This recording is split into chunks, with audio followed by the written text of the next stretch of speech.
നമസ്കാരം. മലയാളി വാർത്തയിലേക്ക് സ്വാഗതം. ഒരു രാത്രിയിലാണ് നമ്മൾ കേരളത്തെ നടുക്കുന്ന ഒരു വാർത്ത കേൾക്കുന്നത്.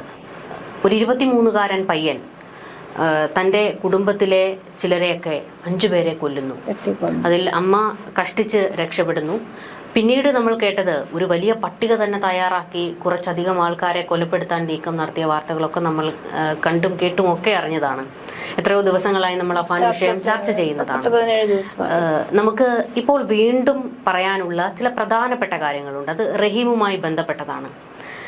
അതായത് സർവ്വതും നഷ്ടപ്പെട്ട് തെരുവിലേക്ക് ഇറങ്ങേണ്ടി വന്ന ഒരു മനുഷ്യൻ, അങ്ങനെ നിൽക്കുകയാണ് റഹീം. അങ്ങനെയാണെങ്കിൽ ചിലർ ചോദിക്കാം, അദ്ദേഹത്തിന് ഒരു വീടുണ്ടല്ലോ എന്ന്. ഇപ്പോഴും ആകെ കൈവശമുള്ളത് ആ വീട് മാത്രമാണ്. ആ വീട് നിൽക്കുന്ന സ്ഥലവും പേരുമലയിലെ. ഇപ്പോൾ ഷെമിയെ ഗോകുലം മെഡിക്കൽ കോളേജിൽ നിന്ന് ഡിസ്ചാർജ് ചെയ്തിട്ടുണ്ട്. ഷെമിയെ എങ്ങോട്ട് കൊണ്ടുപോകണം എന്നുള്ള ആ ഒരു വേവലാതി ആയിരുന്നു ആദ്യം റഹീമിനുണ്ടായിരുന്നത്. അവർക്ക് ബുദ്ധിമുട്ടാണ്. അതായത് പേരുമലയിലെ വീട്ടിലേക്ക് പോകാൻ കഴിയില്ല. കാരണം തന്റെ 2 മക്കൾ ഓടിക്കളിച്ച് വളർന്ന വീടാണ്. അവിടെ പല ഓർമ്മകളുണ്ട്. അവിടെ കഴിയാൻ പറ്റില്ല എന്ന് ഷെമി പറയുന്നു. അങ്ങനെ ഷെമിയെ കെയർ ഹോമിലാക്കിയിരിക്കുകയാണ്. ഷെമി, എനിക്കൊരു ഇടയിലൊരു സംശയം, എല്ലാവരും ഈ 5 പേര് മരിച്ചത് ഷെമി അറിഞ്ഞു കഴിഞ്ഞില്ലേ? ഇപ്പോഴും ഷെമിയോട് അഫ്സാൻ മരിച്ച കാര്യമാണ് ആദ്യം വെളിപ്പെടുത്തുന്നത്. അതുപോലും ഉൾക്കൊള്ളാൻ ഷെമി തയ്യാറാകുന്നില്ല. ബാക്കി 5 പേരെ കൊലപ്പെടുത്തിയ കാര്യം പറഞ്ഞിട്ടുണ്ട്. 5 പേരെ കൊലപ്പെടുത്തിയ ഇവൻ ഇപ്പോഴും ഷെമി പറയുന്നത് അഫാൻ അങ്ങനെയൊന്നും ചെയ്യില്ല. അതാണ് പറയുന്നത്. 5 പേരെ കൊലപ്പെടുത്തിയ കാര്യം ഉൾപ്പെടെ ആദ്യം പറയുന്നത് അഫ്സാനെ കൊന്ന കാര്യമാണ്. പിന്നീടാണ് ബാക്കി 4 പേരെയും കൊലപ്പെടുത്തിയ കാര്യം പറയുന്നു. പക്ഷേ ഷെമി അത് ഉൾക്കൊള്ളുന്നില്ല. അഫാൻ അങ്ങനെ ചെയ്യില്ല എന്ന്. അഫാൻ അല്ല അങ്ങനെ ചെയ്തത് എന്നാണ് പറയുന്നത്. പക്ഷേ അഫാൻ സമ്മതിച്ചിട്ടുണ്ട് അഫാൻ തന്നെയാണെന്ന്. പക്ഷെ ഷെമി ഉറപ്പിച്ചു പറയുന്നു അഫാൻ അങ്ങനെ ചെയ്യില്ല, അതിനുള്ള മാനസികാവസ്ഥയില്ല. അല്ല, നമുക്ക് കാരണം അതിൽ മറ്റാരുടെയെങ്കിലും നേരിട്ടുള്ള പങ്കില്ല. കാരണം അഫാൻ തന്നെയാണ് അവിടെ പോയി എല്ലാവരെയും കൊലപ്പെടുത്തി. അതിന്റെ CCTV ദൃശ്യങ്ങൾ ഉൾപ്പെടെ പോലീസിന് കിട്ടിയതാണ്. പിന്നെ എന്തെങ്കിലും ഒരു നിർദ്ദേശം, അത്തരത്തിലുള്ള ഒരു ചർച്ചകൾ ആരെങ്കിലുമായിട്ട് അഫാൻ നടത്തിയിരുന്നു എന്നുള്ളൊരു വശം കൂടിയുണ്ട്. അതെന്തായാലും അന്വേഷണത്തിൽ തെളിയട്ടെ. നമ്മൾ അതിനെ ജഡ്ജ് ചെയ്യേണ്ട കാര്യമില്ലല്ലോ. ഏറ്റവും പ്രധാനപ്പെട്ടത്, നമ്മളിപ്പോൾ റഹീമിനെ കുറിച്ചാണ് സംസാരിക്കാൻ നിൽക്കുന്നത്. ഏത് കുടുംബത്തിൽ എപ്പോൾ വേണമെങ്കിലും സംഭവിക്കാവുന്ന ചില പ്രതിസന്ധികൾ. കോവിഡിന് ശേഷമാണ് അദ്ദേഹത്തിന് ഇത്ര വലിയ പ്രശ്നങ്ങൾ ഉണ്ടാകുന്നത് എന്ന് നമ്മൾ പറയുന്നില്ല. അതുവരെ അദ്ദേഹം കുടുംബത്തെ നല്ല രീതിയിൽ നോക്കിയിരുന്ന ഒരു മനുഷ്യനാണ്. ഇപ്പോഴത്തെ അദ്ദേഹത്തിന്റെ ഏറ്റവും പ്രധാനപ്പെട്ട പ്രശ്നം ഷെമിയെയും കൊണ്ട് തന്റെ ഒരു ബന്ധുക്കളുടെ വീട്ടിലേക്കും പോകാൻ കഴിയാത്തൊരു സാഹചര്യം. കാരണം അയാളുടെ അമ്മയും സഹോദരനെയാണ് വെട്ടിയ, സഹോദരന്റെ ഭാര്യയും. പിന്നെ ഇങ്ങനെ ആ വീട്ടിൽ കയറ്റും? ഒരു വീട്ടിലെ 3 പേരെയാണ് മകൻ കൊന്നിരിക്കുന്നത്. അപ്പോൾ ആ ബന്ധുക്കളുടെ വീടിന്റെ വാതിലുകൾ റഹീമിന് മുന്നിൽ കൊട്ടി അടയ്ക്കപ്പെടുകയാണ്. പക്ഷെ റഹീം പറയുന്ന ഒരു കാര്യമുണ്ട്, എന്നോട് എന്റെ ബന്ധുക്കൾ സഹകരിക്കുന്നുണ്ട്, പക്ഷെ ഷെമിയോട് പൊറുക്കാൻ അവരാരും തയ്യാറാകുന്നില്ല. അപ്പോൾ ആ ബന്ധുക്കൾ ഇപ്പോഴും അതിൽ ഉറച്ചു വിശ്വസിക്കുന്നത് ഈ സാമ്പത്തിക പ്രശ്നങ്ങൾ ഉണ്ടായതിൽ കാരണക്കാരി ഷെമി കൂടിയാണ് എന്നാണ്. അതിന്റെ ഏറ്റവും, അതായത് റഹീമിനെ പോലും കുഴപ്പിക്കുന്ന ചില പ്രശ്നങ്ങളുണ്ട്. ഈ തട്ടത്ത് മലയിലെ 2 സ്ത്രീകൾ അവരുടെ ബന്ധുക്കളാണ്. അവരുടെ കയ്യിൽ നിന്ന് 4.5 ലക്ഷം രൂപ വാങ്ങിയെന്ന് പറയുന്നുണ്ട്. കൂടാതെ അവരുടെ കയ്യിൽ നിന്ന് സ്വർണവും വാങ്ങിയിട്ടുണ്ട്. ഈ 4.5 ലക്ഷം പലിശയ്ക്കാണ് വാങ്ങിക്കുന്നത്. പലിശ അടയ്ക്കുന്നുണ്ടായിരുന്നു. പക്ഷേ പിന്നീട് പലിശ മുടങ്ങിയ സമയത്ത് ആ വീട്ടുകാരും വിളിച്ച് ഇവരോട് ദേഷ്യപ്പെടുകയും, ഒരു ദിവസം 10,000 രൂപ പലിശ അടയ്ക്കാൻ വേണമെന്നാണ് അഫാൻ പറഞ്ഞിട്ടുള്ളത്. അപ്പോ അതിനൊന്നും കഴിയാത്ത ഒരു സാഹചര്യം വന്നപ്പോഴാണ് ഈ 2 സ്ത്രീകളോടും അഫാന് വിദ്വേഷം തോന്നുന്നതും അവരെയും കൊലപ്പെടുത്താനുള്ള നീക്കം നടത്തുന്നതും ഒക്കെ. അതൊക്കെ അവിടെ നിൽക്കട്ടെ. അതൊക്കെ നമ്മൾ പല ആവർത്തി പറഞ്ഞു കഴിഞ്ഞിട്ടുള്ള കാര്യങ്ങളാണ്. ഇനി എന്താണ് എന്നുള്ള ഒരു ചോദ്യമുണ്ട് റഹീമിന് മുൻപിൽ. അദ്ദേഹം അവിടെ പകച്ചു നിൽക്കുകയാണ്. എനിക്കൊന്നും ചെയ്യാനില്ല, എൻ്റെ കയ്യിലൊന്നുമില്ല, 1 രൂപ എൻ്റെ കയ്യിൽ എടുക്കാനില്ല, ഒരു തരി പൊന്ന് എൻ്റെ കയ്യിലില്ല, ആകെയുള്ളത് ആ വീട് മാത്രമാണ്. പക്ഷേ ആ വീട് വിറ്റ് കടങ്ങൾ വീട്ടുക എന്നുള്ളത് ഉടനെ ഒന്നും നടക്കുന്ന ഒരു കാര്യമല്ല. കാരണം കേസിൽ പെട്ടുകിടക്കുന്ന ഒരു, അതുമല്ല വീട് വാങ്ങാൻ ആൾക്കാരെ കിട്ടാനും ബുദ്ധിമുട്ടാണ്. വീട് കേസിലാണ്. വീടുമായിട്ട് ബന്ധപ്പെട്ട കേസില്ല. അല്ല, അവിടെ ആ കൊലപാതകങ്ങൾ നടന്നത് കൊണ്ട് തന്നെ അത് സീൽ ചെയ്തിരിക്കുകയാണ്. അപ്പോൾ അത്തരത്തിലുള്ള പ്രതിസന്ധികളൊക്കെ ഉണ്ട്. ഇതിൽ അഫാനെ കുറിച്ചുള്ള ചില ചോദ്യങ്ങൾ മാധ്യമപ്രവർത്തകർ റഹീമിനോട് ചോദിക്കുമ്പോൾ അദ്ദേഹം ഇന്ന് മനസ്സ് തുറന്ന് ഒരു മാധ്യമത്തോട് സംസാരിച്ചിരുന്നു. അതിൽ അദ്ദേഹത്തിന്റെ നിസ്സഹായത ഉൾപ്പെടെ എല്ലാ കാര്യങ്ങളും വെളിപ്പെടുത്തുന്നുണ്ട്. എനിക്ക് തോന്നുന്നു ഒരു പക്ഷേ എന്നേക്കാൾ കൂടുതൽ അതിനെക്കുറിച്ച് സംസാരിക്കാൻ ഒരു ഏജ് ഉള്ളത് കൊണ്ട് അല്ലെങ്കിൽ ഒരു മക്കളുടെ കാര്യങ്ങളൊക്കെ അറിയാവുന്നത് കൊണ്ടും കുറച്ചുകൂടി സംസാരിക്കാൻ കഴിയുന്നത് മിനിക്കായിരിക്കും. അപ്പോൾ അതിൽ അവൻ ഒത്തിരി ആർഭാടങ്ങളൊന്നും ഉള്ളതായിട്ട് എനിക്ക് പോലും അറിയില്ല. ആകെ അവൻ ചെയ്തിരുന്നത് നന്നായിട്ട് ഫുഡ് കഴിക്കുന്ന ആളായിരുന്നു അഫാൻ. അതിനുവേണ്ടി ഒരുപാട് പൈസ ചെലവാക്കുമായിരുന്നു. അതിനപ്പുറത്തേക്ക് അവൻ ചെയ്തു കൂട്ടിയ കാര്യങ്ങളൊന്നും എനിക്കറിയില്ല എന്ന് പറയുന്നുണ്ട്. നമ്മൾ ഈ വിഷയത്തെക്കുറിച്ച് സംസാരിക്കുമ്പോൾ ചില ആൾക്കാർ ചോദിക്കും, ഈ മക്കളുടെ വളർച്ചയിൽ സ്ത്രീകൾക്ക് മാത്രമാണോ പങ്കുള്ളത്, പുരുഷന്മാർക്കൊരു പങ്കുമില്ലേ എന്നൊക്കെ പറയുമ്പോൾ, പക്ഷെ ഇവിടെ റഹീമിന്റെ ഒരു മാനസിക നില അല്ലെങ്കിൽ അദ്ദേഹം കടന്നു പോകുന്ന ഒരു സാഹചര്യം ഒക്കെ കൂടി നമ്മളൊന്ന് കണക്ട് ചെയ്യണം.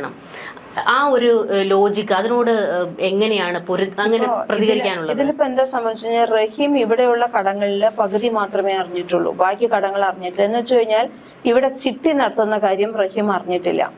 അത് ഷെമി ആണ് ഇത് ചിട്ടികൾ നടത്തിയിരുന്നത്. അതിന്റെ പൈസ റോൾ ചെയ്തിരുന്നത് അഫാനുമായിരുന്നു. ഇത് പലപ്പോഴും ചിട്ടി തിരിച്ചു കൊടുക്കാൻ കഴിയാതെ വന്ന ബുദ്ധിമുട്ടുകൾ അവിടെ വരുന്നുണ്ട്. ഇതായിരുന്നു ഒരു പ്രശ്നമായിട്ട് വന്നത്. അപ്പൊ ഇത്തരം കാര്യങ്ങളെല്ലാം വരുമ്പോൾ ഇദ്ദേഹം പറഞ്ഞിരുന്നു, കോവിഡിന് ശേഷം ഇനിയിപ്പോ നമ്മൾ പണ്ടത്തെ പോലെ പണിക്കാരല്ല, നമ്മുടെ കയ്യിൽ പണമില്ല, അതുകൊണ്ട് സൂക്ഷിച്ച് ചെലവാക്കണം എന്ന് പറഞ്ഞപ്പോൾ സാധാരണ ഈ പറഞ്ഞൊരു ടീനേജിലെത്തിയ ആൺമക്കൾക്ക് അങ്ങനെ പറയുമ്പോൾ, നിങ്ങൾ ഇങ്ങനെയൊന്നും ചെലവാക്കരുത് എന്ന് പറയുമ്പോൾ തീർച്ചയായും അച്ഛനോടും അമ്മോടും ദേഷ്യം വരിക എന്നുള്ളത് സ്വാഭാവികമാണ്. കാരണം അവർക്ക് ടീനേജ് ആയിരുന്ന ആ സമയത്താണ് അവർക്ക് പൈസയുടെ ആവശ്യങ്ങൾ വരുന്നു, ഡ്രസ്സുകളുടെ ആവശ്യം വരുന്നു, ഭക്ഷണത്തിന്റെ ആവശ്യം. അപ്പൊ ഇതൊന്നും നമ്മുടെ അടുത്ത് ഇല്ല, ഒരു അച്ഛന്റെ അമ്മയുടെ അടുത്തും ഇല്ല എന്ന് പറയുമ്പോൾ എന്തുകൊണ്ട് ഇല്ല എന്നാണ് ഇവർ ചിന്തിക്കുക. എന്തുകൊണ്ട് ഇവർ ഞങ്ങൾക്ക് തരുന്നില്ല, ഇവർ ഞങ്ങൾക്ക് തരണ്ടേ എന്നുള്ള രീതിയിൽ ചിന്തിക്കുന്ന ടീനേജിലെത്തിയ കുട്ടികളെ നമുക്ക് നന്നായിട്ട് അറിയാവുന്നതാണ്. അങ്ങനെ ഒരു പ്രശ്നമുണ്ട്. അപ്പോൾ ഷെമി എന്ന് പറയുന്ന മാതാവ് അവിടെ ഈ പുത്രസ്നേഹം കാരണം അച്ഛനോടും തിരിച്ചു പറയാൻ വയ്യ, കുട്ടികളോടും ഒന്നും പറയാൻ വയ്യ, അച്ഛനോടും ഒന്നും പറയാൻ വയ്യാത്ത സ്ഥിതിയിലാണ്. അപ്പൊ എവിടുന്നെങ്കിലും എന്തെങ്കിലും പൈസ ഉണ്ടാക്കി മക്കൾക്ക് കൊടുക്കുക എന്നുള്ളതാണ് ഒരു അമ്മ നാട്ടിലുണ്ടാവുമ്പോൾ ചെയ്യാവുന്നത്.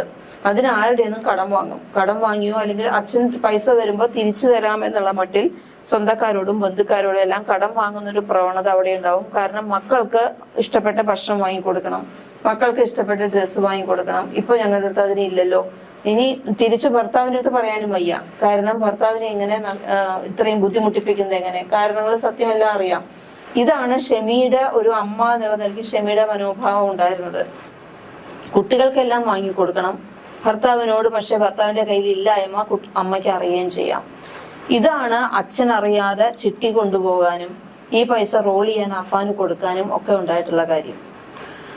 മറ്റൊരു കാര്യം കൂടെ പറയാനുള്ളത്, സാധാരണ ഒരു കുട്ടികളെ പോലെ ആയിരുന്നില്ല, എന്തെങ്കിലും കിട്ടിയില്ലെങ്കിൽ ആത്മഹത്യാ ഭീഷണി മുഴക്കുന്നത്. അപ്പൊ അങ്ങനെ അതിപ്പോ ഈയിടെ പൊതുവെ എല്ലായിടത്തും കേൾക്കുന്ന, എന്റെ അടുത്ത് തന്നെ പലരും പറഞ്ഞിട്ടുള്ള ഒരു കാര്യമുണ്ട്.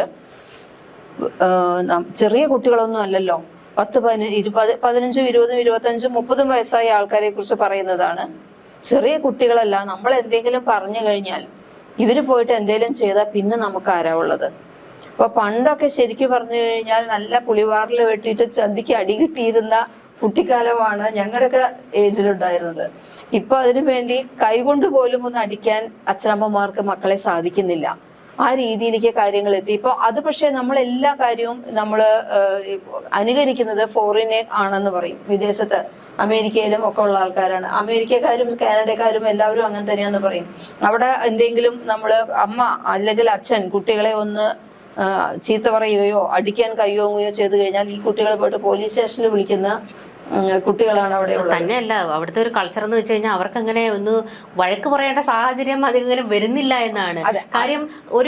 ഒരു ഏജ് കഴിഞ്ഞാൽ അവരെ സ്വയം പര്യാപ്തരാവുകയാണ്. കാരണം അവരൊരിക്കലും ഇവരടുത്ത് വന്നിട്ട് അവരൊരു 15 വയസ്സ് കഴിഞ്ഞു കഴിഞ്ഞാൽ അവർ സ്വന്തമായി അധ്വാനിച്ച് അവരുടെ ആവശ്യത്തിനുള്ള കാശ് ഉണ്ടാക്കണം എന്നുള്ള ഒന്നുണ്ട് അവിടെ എന്നുള്ളത് നമ്മൾ മറക്കുന്നു. നമ്മൾ ഇന്ത്യക്കാർ മറക്കും. പഠനത്തോടൊപ്പം ജോലി എന്നതാണ് അവരുടെ കൾച്ചർ. ആ കൾച്ചർ പക്ഷെ നമ്മൾ അങ്ങ് സൗകര്യപൂർവ്വം മാറി നിൽക്കും. അപ്പൊ നമ്മുടെ കുട്ടികള് പാത്രം ഇടാൻ പോകുന്നത് നമുക്ക് മോശമാണ്, നമ്മുടെ തൊട്ടടുത്ത കടകളിൽ പാത്രം കഴുകാൻ പോകുന്നത് നമുക്ക് മോശമാണ്, അല്ലെങ്കിൽ മറ്റെന്തെങ്കിലും ജോലി ചെയ്യുന്നത്, കടയിൽ എടുത്തു കൊടുക്കാൻ നിൽക്കുന്നത്, ഇതെല്ലാം നമുക്ക് മോശമാണ്. സ്വിഗ്ഗി, സൊമാറ്റോ പോലുള്ള പല സംഭവങ്ങളും ഉണ്ട്. പത്രം ഇടുന്നത്, ഇതൊക്കെ തന്നെ അതെല്ലാം സ്റ്റാറ്റസിന് കുറവാണ്, നമ്മൾ അതിന് ചെയ്യില്ല. പക്ഷെ വിദേശത്തു നിന്നുള്ള ഈ പരിപാടി നമ്മൾ എടുത്തിട്ടുണ്ട്. മക്കളെ വഴക്കു പറയരുത്, മക്കളോടൊന്നും തിരിച്ചു പറയാൻ പാടില്ല, അവരെല്ലാവരും വളർന്ന ആൾക്കാരാണ്. ഇവിടത്തെ ഒരു പ്രശ്നം ഇവിടെ 15 വയസ്സ് കഴിഞ്ഞാലെന്നല്ല, ഇവിടെ 45 വയസ്സ് കഴിഞ്ഞാലും 50 വയസ്സ് കഴിഞ്ഞാലും അച്ഛനും അമ്മയും നോക്കുന്ന മക്കളുണ്ട്. നോക്കുന്ന മക്കളുമുണ്ട്, നോക്കാത്ത മക്കളുമുണ്ട്. എന്തുകൊണ്ട് ഞങ്ങൾക്ക് തരുന്നില്ല എന്ന് ചോദിക്കുന്ന മക്കൾ ഇപ്പോഴും നമ്മുടെ കൂടെയുണ്ട്. അഫാൻ എന്ന് പറയുന്നത് 10 വയസ്സുള്ള ഒരാളല്ല, 5 വയസ്സുള്ള ഒരാളല്ല, 23 വയസ്സുള്ള ഒരാളാണ്. ആ വീട്ടിൽ കടങ്ങൾ ഉണ്ടെങ്കിൽ ഒരു പരിധി വരെ അയാൾക്ക് ജോലിക്ക് പോയി അച്ഛനെ സഹായിക്കാമായിരുന്നു. അഫാനൊന്നും ഒരു ജോലിയും ചെയ്യുന്നില്ല. ഇവൻ കോഴി വളർത്തിയിരുന്നു, അങ്ങനെ എന്തൊക്കെയോ മുട്ട കച്ചവടം ഉണ്ടായിരുന്നു.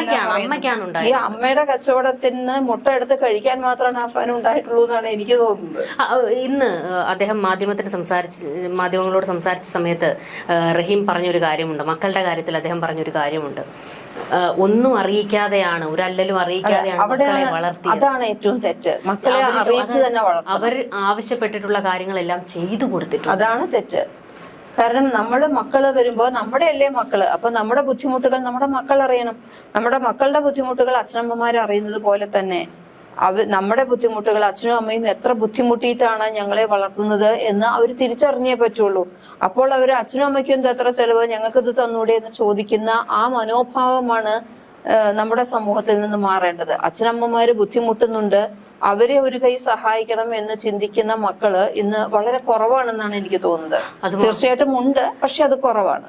ഈ അഫാന്റെ ഒരു ചിന്താഗതി ഞാൻ ഇങ്ങനെ ആലോചിക്കുകയായിരുന്നു. അഫാൻ ഉമ്മുമ്മയോടൊക്കെ ദേഷ്യം ഉണ്ടായിരുന്നത്, ഉമ്മുമ്മ എന്തുകൊണ്ട് പൈസ കൊടുത്തില്ല, ഉമ്മുമ്മ എന്തുകൊണ്ട് സ്വർണ്ണമാല തന്നില്ല, ഉമ്മുമ്മയുടെ പേരിൽ 2 വീടുകൾ ഉണ്ടായിരുന്നു, അതിൽ ഒരു വീടെങ്കിലും എഴുതി എന്തുകൊണ്ട് തരാതിരുന്നു, അതൊക്കെ അവരുടെ ചിന്താഗതിയാണുള്ളത്. അത് ഈ കാലത്തെ ഒട്ടുമിക്ക ചെറുപ്പക്കാരുടെ ഒരു ചിന്താഗതിയാണ്. എന്തുകൊണ്ട് ഞങ്ങൾക്ക് തരുന്നില്ല, നിങ്ങൾക്ക് അച്ഛനും അമ്മയും എന്തുകൊണ്ട് തന്നില്ല, അച്ഛന്റെ വീട്ടിലുള്ളത് എന്തുകൊണ്ട് ഞങ്ങൾക്ക് തന്നില്ല, അമ്മയുടെ വീട്ടിലുള്ളത് എന്തുകൊണ്ട് ഞങ്ങൾക്ക് തന്നില്ല, ഇതാണ് അവർ. നിങ്ങൾക്ക് വേണമെങ്കിൽ നിങ്ങൾ അധ്വാനിച്ചുണ്ടാക്കുക, അവരുണ്ടാക്കിയത് അവരെന്തെങ്കിലും ചെയ്യട്ടെ, അത് കഴിഞ്ഞ് നിങ്ങൾക്ക് തന്നെ ഉള്ളതാണ്. പക്ഷെ അതിനൊക്കെ നിങ്ങളുടെ ആർഭാടത്തിന് വേണ്ടി അതൊക്കെ വിട്ടുതരുന്നില്ല എന്ന് പറയുന്നതിൽ എന്ത് ന്യായമാണുള്ളതെന്ന് എനിക്ക് മനസ്സിലാകുന്നില്ല. അതുകൊണ്ടാണ് ഇപ്പോഴത്തെ യുവതലമുറയ്ക്ക് വരുന്ന ഏറ്റവും വലിയ പ്രശ്നം അത് തന്നെയാണ്. ഇതൊരു അഫാന്റെ കാര്യം മാത്രമല്ല, നമ്മളിപ്പോ ചർച്ച ചെയ്യുന്നത് അഫാന്റെ കാര്യം പറഞ്ഞിട്ടാണെങ്കിൽ പോലും നമ്മൾ അഭിമുഖീകരിക്കുന്ന, നമ്മൾ എന്നും കാണുന്ന നമ്മുടെ ചുറ്റുപാടോ അല്ലെങ്കിൽ നമ്മുടെ തന്നെ വീടുകളിലോ ഉള്ള പ്രശ്നം തന്നെയാണത്. എന്തുകൊണ്ട് ഞങ്ങൾക്കത് തരുന്നില്ല എന്നല്ലാതെ ഞങ്ങൾക്ക് ഇതെല്ലാം തന്നല്ലോ എന്ന് പറയുന്ന മക്കള് വളരെ ചുരുക്കമായിട്ടാണ്. അങ്ങനെയുള്ള അച്ഛനമ്മമാരുണ്ടെങ്കിൽ ഒരു ഭാഗ്യവാന്മാര് തന്നെ. പക്ഷെ അങ്ങനെ എത്ര വീട്ടിലുണ്ട്, ഞങ്ങൾക്ക് ഇതെല്ലാം തന്നല്ലോ, ഞങ്ങൾക്ക് ഇത് മതി എന്ന് പറയുന്ന, അല്ലെങ്കിൽ ഞങ്ങൾ അച്ഛനമ്മമാരെ നോക്കാം, നിങ്ങൾ ബുദ്ധിമുട്ടണ്ട എന്ന് പറയുന്ന മക്കൾ എത്രയുണ്ട്. അതിനോടൊപ്പം തന്നെ പറയേണ്ട ചില കാര്യങ്ങളും കൂടിയുണ്ട്. അമ്മമാരെ, മാതാപിതാക്കളെ അധ്വാനിച്ച് കഷ്ടപ്പെട്ട് നോക്കുന്ന ഒരുപാട് ആൾക്കാരുണ്ട്, ഒരുപാട് ചെറുപ്പക്കാരുണ്ട്. പഠിച്ചുകൊണ്ട് തന്നെ ജോലിക്ക് പോകുകയും കുടുംബത്തിന്റെ പ്രാരാബ്ദങ്ങൾ ചെറിയ പ്രായത്തിൽ തന്നെ ഏറ്റെടുക്കുകയും ചെയ്യുന്ന ഒരുപാട് പേരുണ്ട്. അവരെ പോലുള്ളവരെ ഈ അഫാൻമാർ കണ്ടുപഠിക്കണം. അവർക്കൊന്നുമില്ല, ചിലപ്പോൾ വിദ്യാഭ്യാസം മാത്രമേ ആ മാതാപിതാക്കൾ കൊടുത്തിട്ടുണ്ടാകുകയുള്ളൂ. അവരുടെ ആ കഴിവ് കൊണ്ടാണ് അവർ പിന്നീട് അവരുടെ ഓരോ വിജയവും കെട്ടിപ്പടുക്കുന്നത്. നമുക്ക് വിദ്യാഭ്യാസം കിട്ടിയല്ലോ, അതിനേക്കാൾ മികച്ചത് എന്താണ് എന്നുള്ള ഒരു ചോദ്യമില്ല. പിന്നെ ഒരു പ്രധാനപ്പെട്ട മറ്റൊരു കാര്യവും കൂടിയുണ്ട്. ഇപ്പോൾ റഹീം തന്നെയാണ് വ്യക്തമാക്കിയത് അഫാൻ പബ്ജി കളിച്ചിരുന്നു എന്നുള്ളത്. അതും ഒരു വിഷയമാണ്. ഈ പബ്ജി പോലുള്ള ചില ഗെയിമുകൾ, അതിന് അഡിക്റ്റ് ആയി പോയി കഴിഞ്ഞാൽ ഉണ്ടാകുന്ന പ്രതിസന്ധികൾ, അതിൽ ഈ പറഞ്ഞ വൈരാഗ്യം, ക്രൂരത, അതെല്ലാം അതിൽ വരുന്നുണ്ട്. പബ്ജി കളിച്ചു കഴിഞ്ഞിട്ടുണ്ടെങ്കിൽ, അങ്ങനെ പബ്ജി കളിച്ച് ഭ്രാന്തായവരെ കുറിച്ച് കഥകൾ പറഞ്ഞിരുന്നു. ഈ പബ്ജി കളിച്ച് കുറച്ചങ്ങോട്ട് പോയി കഴിഞ്ഞാൽ സ്വയം ആത്മഹത്യ ചെയ്യുന്ന രീതിയിൽ ഇവരെ കൊണ്ട് ഓരോന്ന് ചെയ്യിപ്പിക്കുന്ന കളികളുണ്ട് എന്നെല്ലാം കേട്ടിട്ടുണ്ട്. ഈ പണ്ടൊക്കെ നമ്മൾ സ്കൂളിൽ നിന്നൊക്കെ വന്നു കഴിയുമ്പോഴത്തേക്ക് നേരെ ഗ്രൗണ്ടിലേക്കാണ് ഓടുന്നത് കളിക്കാൻ വേണ്ടി. ഇപ്പോൾ അതൊന്നുമില്ല. ഏതോ ഒരു സിനിമയിൽ, മഞ്ജു വാര്യരുടെ എന്തോ ആണെന്ന് തോന്നുന്നു, അത് ഏതോ ഒരു സിനിമയിൽ ഇങ്ങനെ പറയുന്ന ഒരു ഡയലോഗുണ്ട്, ഇന്നത്തെ തലമുറ തലകുനിച്ചല്ലേ നടക്കുന്നത്, ഫോൺ തലകുനിച്ചല്ലേ നടക്കുന്നത്, തല ഉയർത്തി നിൽക്കുന്ന ചെറുപ്പക്കാരെ കാണാൻ എവിടെയും ഇല്ല എന്നാണ് പറയുന്നത്.